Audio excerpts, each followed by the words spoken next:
প্রায় শেষ। আমি কাঁচা ধনে পাতা দিয়ে দিলাম, এই যে কাঁচামরিচ,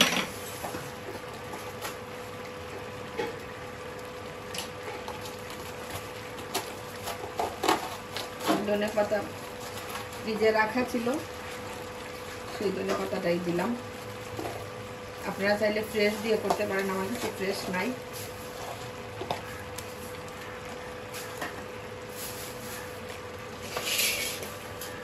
হয়তো একটু ধনে পাতা বেশি লাগে।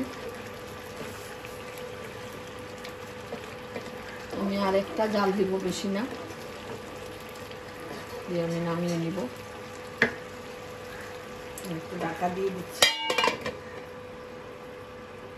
আসসালামু আলাইকুম, আমি শামসুন কিচেন থেকে শামসুন নাহার। কেমন আছেন আপনারা? আশা করি ভালো আছেন। আমি আপনাদের দোয়ায় ভালো আছি।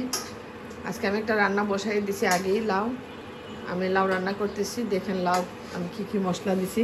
হলুদ, মরিচ, ধনে, পেঁয়াজ, রসুন, আর কিছু না। আমি লাউটা বাগার দিয়ে বসাই দিছি। এখন মাছটা দিয়ে দিব। আমি শোল মাছ দিচ্ছি। মানে বড় একটা শোল ছিল, ছোট একটা ছিল, দুই আনার মাথাও দিলাম আর মাছও দিলাম। বড়টা আগে রান্না করে ফেলছি, এখন ছোটটা দিছি। আমি লবণ দিয়ে দিছিলাম, দেখে আবার লবণ দিব। এখন আমি ঢাকা দিয়ে দিই। দেখেন কি অবস্থা, সে পর্যন্ত আপনারা দেখবেন আমার ভিডিওটা।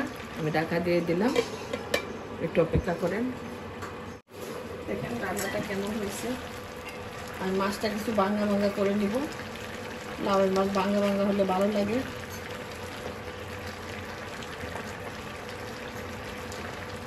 আমি আরও জাল দিব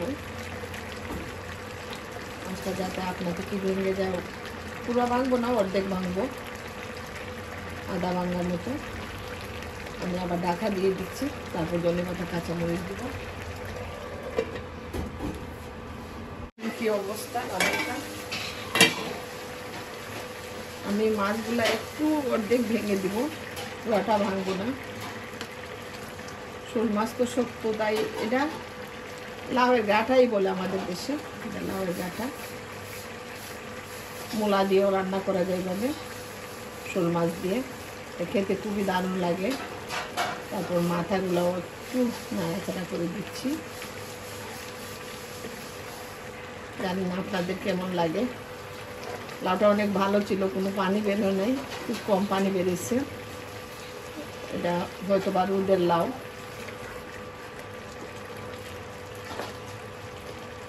একটু ভেঙে ভেঙে দিলাম, আপনাদের ভালো লাগবে কিনা জানি না। আমি আরেকটু জাল দিয়ে নিই, তারপর ধনে পাতা, কাঁচামরিচ দিব।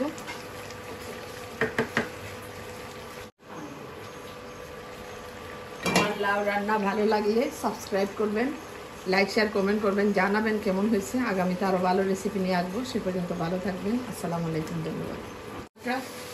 প্রায় শেষ। আমি কাঁচা ধনে পাতা দিয়ে দিলাম, এই যে কাঁচামরিচ,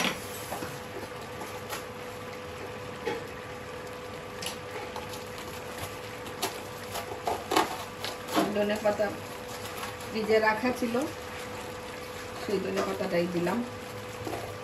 আপনারা চাইলে ফ্রেশ দিয়ে করতে পারেন, আমার কাছে ফ্রেশ নাই।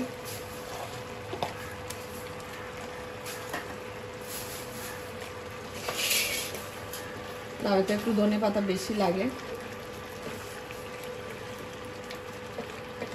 আমি আরেকটা জাল দিব, বেশি না।